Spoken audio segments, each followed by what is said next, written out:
Chancellor Patton, President Girdler, Dean Amon, Dean Charles, faculty members, members of the 2019 engineering graduating class, proud family and friends.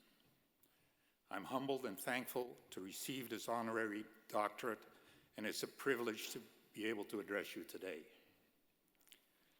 First of all, I would like to congratulate all of you who are graduating.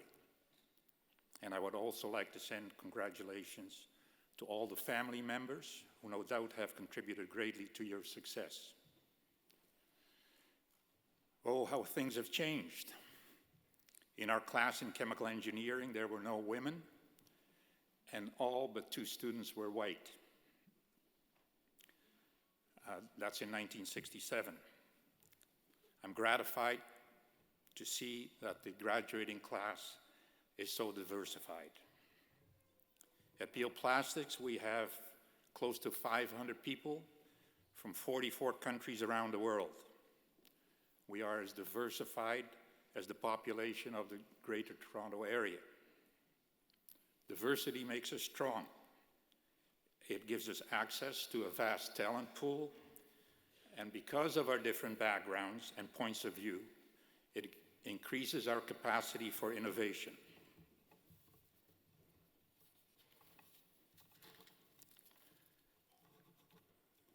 Some of the big differences between then and now are the tools of the trade. Our calculator, the handheld calculator was not yet available.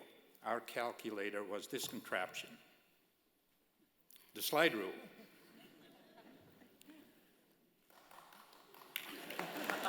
Somebody knows what it is. Let me see, 2 times 4, you slide it to the 2, and you set the cursor at the 4, and yep, 2 times 4 is 8.02. And the square root of 9 is 9.46. No, that can't be. So we gotta go over to the other scale. Yep, is 3.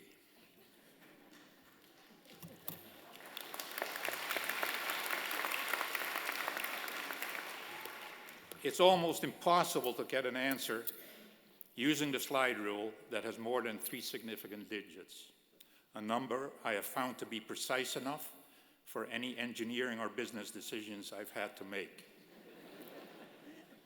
The use of the slide rule taught us that both in engineering and business, it is better to be approximately right than to be exactly wrong.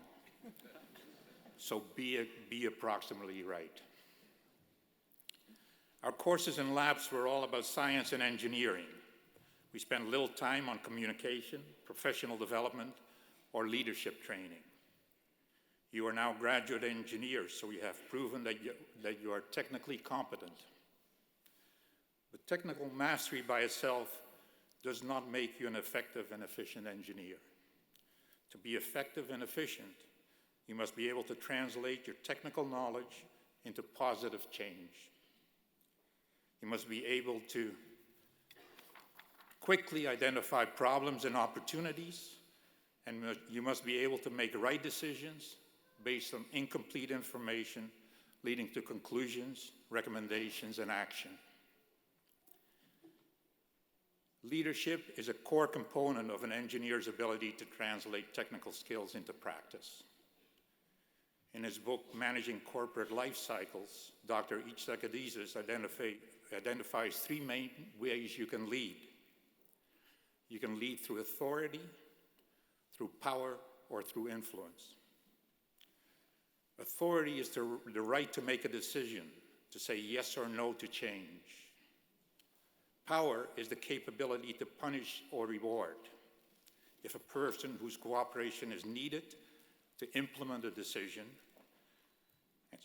if a person whose cooperation is needed to implement a decision stands in the way of progress and can withhold their cooperation, that person has power. Influence is a person's capability to cause people to act without having to use authority or power. You will be asked, at least in your early career, to lead through influence. That means your success in making changes will depend on how well you work with your superiors, your peers, and the people who report to you. Ordering people to do things is easy. Influencing them to do things is hard. How you do things will be as important as what you do. Most of you have had some contact with the Institute for Leadership in Engineering. We didn't have that luxury. I learned my leadership skills the hard way and certainly did not foresee that learning leadership is a lifelong journey. In his book on corporate governance, Bill Dimme, a graduate of this university, relates a discussion that takes place on the old Andy Griffin show between Sheriff Andy, some of you may remember this, and his naive deputy Barney Fife. Barney asks Andy how he came to have such good judgment. Well, said Andy, good judgment comes from experience. And Barney then asked, and where does experience come from? To which Andy replied, experience comes from bad judgment. That's the story of my life. We all learn more from our failures than our successes. My leadership journey had many pitfalls, and I tripped up more than once and continue to do so. But even with your extra knowledge, you're just at the start of that journey. You will make mistakes, so be sure to learn from them. Oh, we got a critic in the audience. Remember that you did not reach this milestone in your life by yourselves. In my life, as in yours, there have been many individuals in lucky circumstances that have helped me along the way. In my case, a prime example was Mr. Morrison, who was vice principal of John Ross Collegiate in Guelph and who was my physics teacher in grade 13. We had immigrated to Canada from Holland 3 years before, so money was in short supply. But without my knowledge, Mr. Morrison applied on my behalf for a McAllister Scholarship in engineering at the University of Toronto, and that application was accepted. I would not be standing here today if he had not come into my life or if I had not received financial assistance. All of us have had people in our lives that helped along the way: parents, spouses, partners, other family, mentors, and teachers. It seems to me that results in an obligation to give back to society in some meaningful way, both financially or as a volunteer. Look out for your fellow citizens. Even if at this point in your life you do not have financial resources, you can do volunteer work. Be a caregiver, an educator, or be a mentor. You'll find it rewarding. I hope this graduating class remembers that.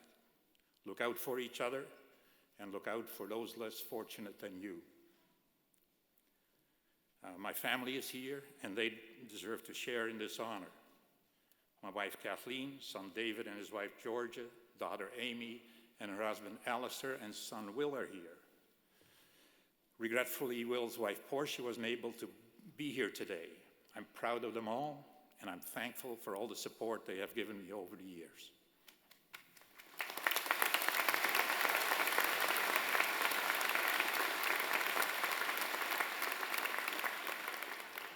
My speech would not be complete without acknowledging two people who have been very instrumental in the success of the Institute for Leadership in Engineering.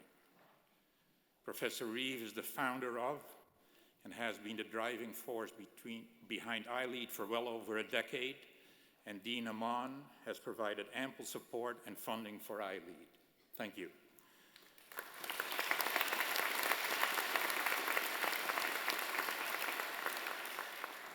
Both have ensured that the Institute for Leadership in Engineering is the envy of engineering faculties around the world.